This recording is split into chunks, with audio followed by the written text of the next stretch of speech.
Hi everyone, my name's George. This is my budget-friendly non-CO2 injected aquascape at home. There's a full playlist dedicated to this scape, so if you check it out up there right now, and I'll leave a link in the description, it follows the whole kind of progress, creating it to start with, maintaining it, etc. And today's video is just going to give you a full update on it. I can't wait to tell you all the things that have been going on. I'm really happy with it. Before I go into too much detail on actual updates, let's maintain the aquascape, and I'll show you how I do that very quickly. Basically, it's just a third water change, clean the filter in old tank water, clean the aquarium glass and trim any plants that need trimming. Super simple, takes me about half an hour. Let's do that right now.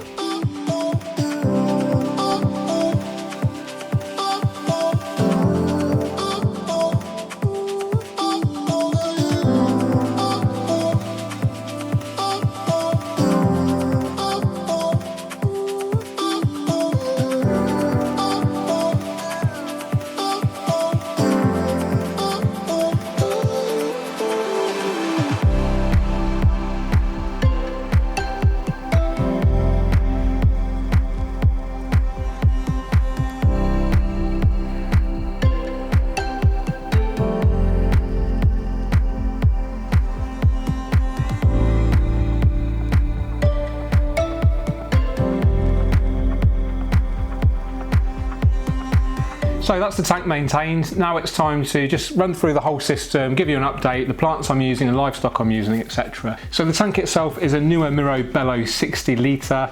It has been customised. I've fitted a Beamswork 20 watt LED unit on the top, and I've taken the old hood off. And the reason for that is I do prefer an open top tank. It's easier to maintain, and it allows, if I wanted to, I could have hardscape and plants come out the top. The filtration is just the supplied internal filter, really simple sponge filter. Hardscape wise, we've got some small pieces of Redmore roots. I've got some locally collected stones. Substrate is Denelay Scapers soil. And the planting, I'll list all of the plants in the description, and then I'll tell you about each plant. I'll write a little label as I do the B-roll at the end.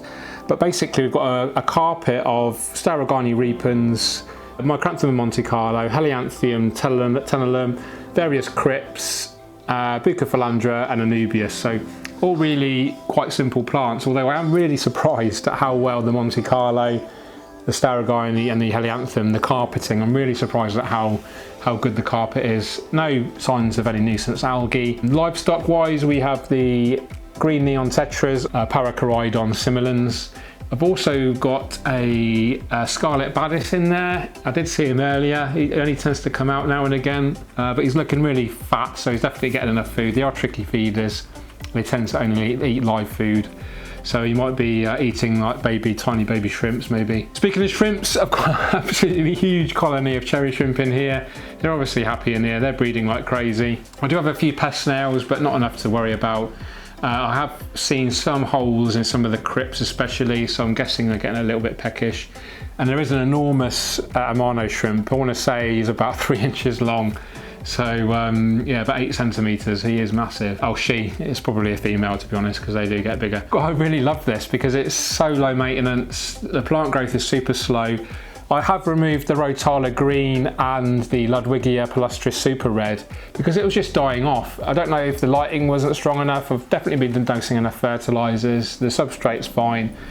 But it just started dying off, so in fact I've hacked it right back, and the new growth might come back. If it doesn't, it'll just die off, and I'll just remove it or just let it die off and let the other plants use those nutrients. Speaking of nutrients, I dose every day with the Aquascape Complete Liquid Plant Food. I probably add about 2 to 3 mil a day in there, just a little bit of about a third of a capful. And then I feed the fish, the staple food is this Denelay Colour Booster, which is like a tiny grain size. In fact, let's do that now for us. There we go. So the great thing about having loads of shrimp in there is if any leftover food sinks to the bottom, the shrimp will eat it. I don't feed the shrimp any extra diet. So yeah, maintenance wise, you've seen the maintenance process, just a weekly water change, clean the filter probably once a month or so. Lighting's on for 8 hours. And that's it, guys. It's been running for January the 9th. So we're in June, so it's 6 months. So this has been running for over 6 months now. Hopefully it shows to you guys that you can achieve an attractive aquascape without breaking the bank, without spending too much time maintaining it, and still really enjoy a slice of nature, which, you know, let's face it, enriches our lives. You know, in today's society, you know, modern life, especially if you live in a city, you know, you're really kind of, I think, a bit disconnected, a bit too far removed from nature. And I think having an aquascape in your home, you know, really helps to redress that balance and connects you. So I hope you've enjoyed that video, guys. I'll leave some cinematic stuff after this sequence so you can enjoy some nice close-ups of the livestock, etc. If you've enjoyed the video, please leave me a thumbs up. Subscribe if you haven't already. I'm going to ask you a question. The green neon tetras in here, should I keep them in here or should I put them into my black water biotope aquascape? Now, if you've not seen that, I'll leave a link up there now and in the description. So potentially I might take out these green neons and put them into my South American black water tank. And if I did that, what fish should I replace the green neons with? Or should I just leave them in here? So let me know in the comments, guys. Always interested to know your thoughts. I do read all of your comments. I try to reply to as many of you as I can. So I really appreciate that engagement, and that's what it's all about. Make the world a better place and enrich people's lives with aquascaping. Okay guys, that's it for now. Take care, keep on scaping. Cheerio.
Maintenance on this aquarium is really easy. It's just about a third of a water, Okay, before